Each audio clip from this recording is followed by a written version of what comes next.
and I don't control it. Excuse me, doesn't the commander-in-chief and the person who allegedly has their finger on the nuclear trigger have a right to know what his subordinates are doing?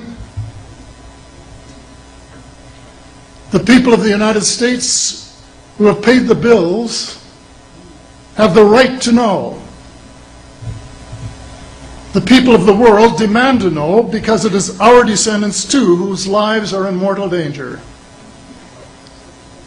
It is time for the people of the United States to launch a new war against the evil of lies, deceit, and darkness, and go all out to win the victory of truth and transparency and light.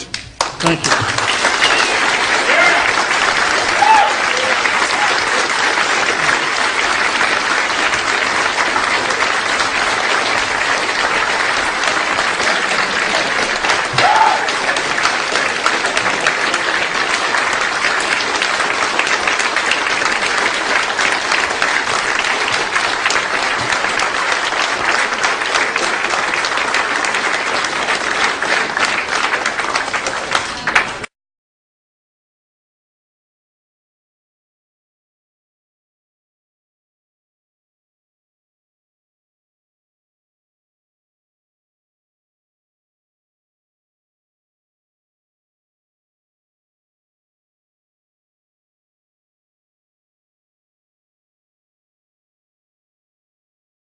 Hello, I'm speaking with you from Fort Monroe, Virginia.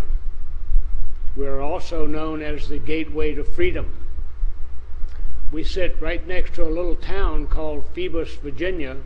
Interestingly, they call themselves the Gateway to the New World. Phoebus sits inside of Hampton, Virginia, whose motto is first from the sea, first to the stars. My name is Henry McElroy, Jr., a retiring former state representative from New Hampshire. Thank you for your attention to this brief message concerning the world's interaction with both Earth-based and off-world astronauts. The reason I am making this announcement is in the hopes of encouraging better perspective to all who explore the universe. Therefore, as a result, making a more valuable contribution to humanity for the benefit of all faiths, all races, and all nations. Another reason I am here today is because I believe in the foundational wisdom of our nation, which was laid down by our founding fathers, and because we know that highly advanced knowledge and information can assist human beings in solving various problems, both in current times and in our future. When I was in the New Hampshire State Legislature, I served on the State Federal Relations and Veterans Affairs Committee. It was apparently important that as a representative of the sovereign people who had elected me to this honorable office, that I be updated on a large number of topics related to the affairs of our people and our nation. As I understood it, some of those ongoing topics had been examined and categorized as federal, state, local development, and security matters. These documents related to various topics, some of which spanned decades of our nation's history. One of those recurring topics is the reason I am addressing you this evening. I would like to submit to our nation my personal testimony of one document related to one of these ongoing topics, which I saw while in office serving on the State Federal Relations and Veterans Affairs Committee. The document I saw was an official brief to President Eisenhower. To the best of my memory, this brief was pervaded with a sense of hope, and it informed President Eisenhower of the continued presence of extraterrestrial beings here in the United States of America. The brief seemed to indicate that a meeting between the President and some of these visitors could be arranged as appropriate if desired. The tone of the brief indicated to me that there was no need for concern, since these visitors were in no way causing any harm or had any intention whatsoever of causing any disruption then or in the future.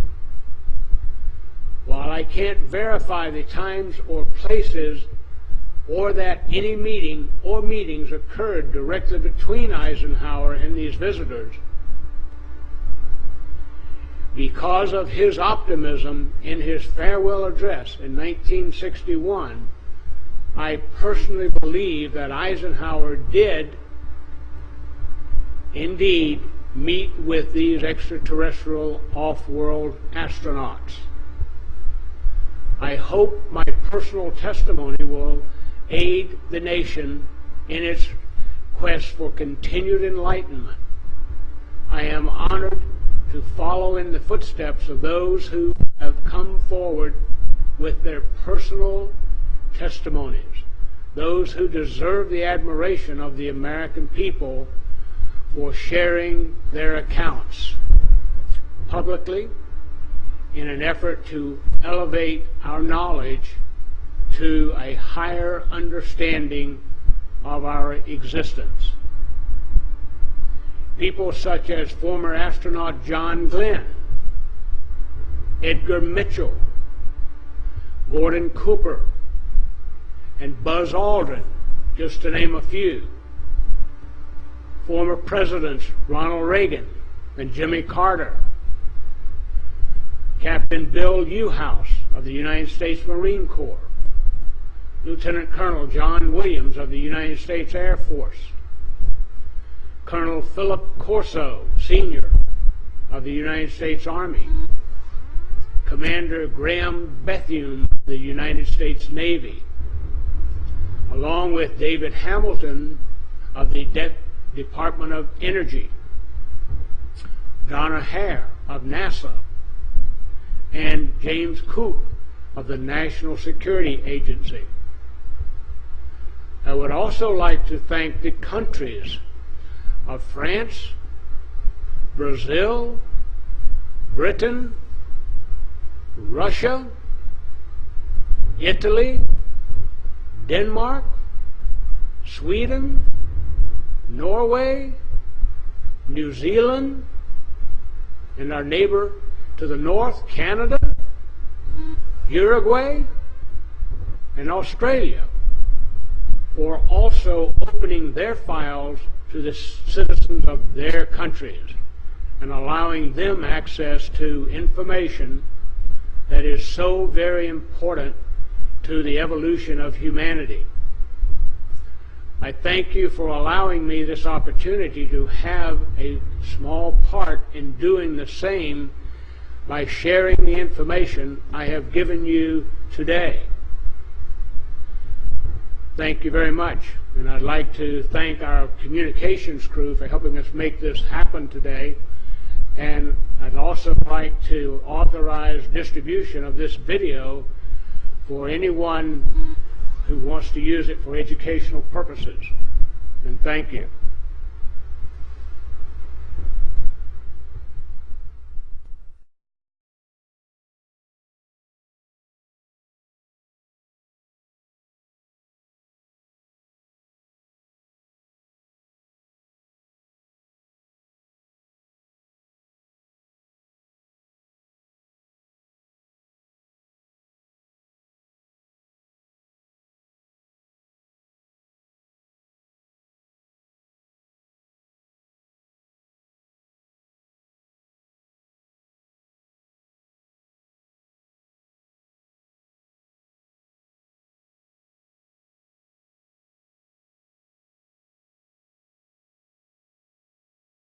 UFO over China. According to reports, an airport in Inner Mongolia was forced to shut down to prevent passenger jets from crashing into the unidentified flying object.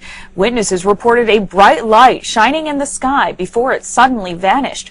On July 8th, Shaoshan International Airport was shut down because of a UFO. Officials later confirmed the object sighted was part of a military test.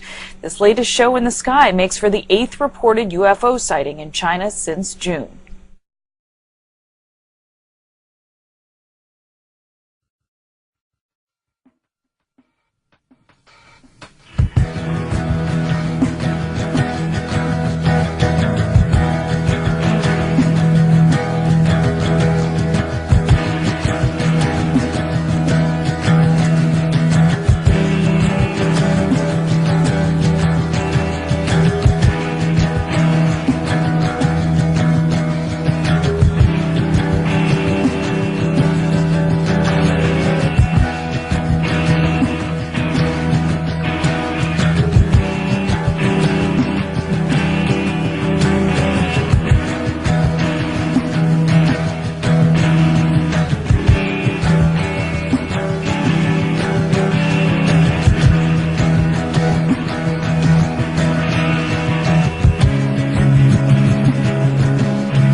A UFO in China's skies forced Shaoshan Airport to stop operations on July 7th. Outbound flights were grounded after the unidentified flying object was detected by a flight crew. The incident has captured the attention of Chinese media, and theories about the UFO's identity are burning up on the internet as well. They include everything from a hidden U.S. bomber to an elaborate man-made hoax. For now, the UFO continues to be a mystery. A spokesman from China's Civil Aviation Administration confirmed to ABC News that the matter is under investigation. Are aliens from outer space visiting U.S. nuclear missile sites? It's no laughing matter to a group of former Air Force vets. They're revealing what they say has been a secret for years. Fox 5's Tom Fitzgerald tells us some may say their claims are a little out of this world, but these veterans say they have the evidence to back it up. At first glance, they could be any group of retired military veterans. I was a missile launch officer, communication electronics officer, the combat missile targeting team commander. But besides their service in the Air Force, these men share something else. a white pulsating light in the sky. Dark, metallic in appearance with strange markings. Stories that sound out of this world. A fully illuminated round object was hovering silently over the missile silo and shining a light down onto it. And then from this dead stop, it shoots off to the east, just like now you see it, now you don't. Flying saucers, aliens, visitors, whatever they're called, these 7 Air Force nuclear missile veterans claim to have seen UFOs over 1960s nuclear missile sites that they say briefly shut the facilities down when the UFOs were there. This planet is being visited by beings from another world. Sound far-fetched? Well, the group produced old Air Force documents recounting reports of flying discs, flying saucers, and balls of fire. The same type Robert Salas says he saw while stationed at Montana's Malmstrom Air Force Base in 1967. An object, a red glowing object hovering just above our front gate.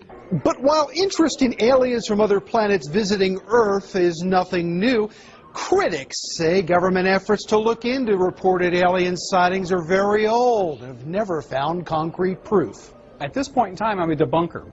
Roger Lanius, senior curator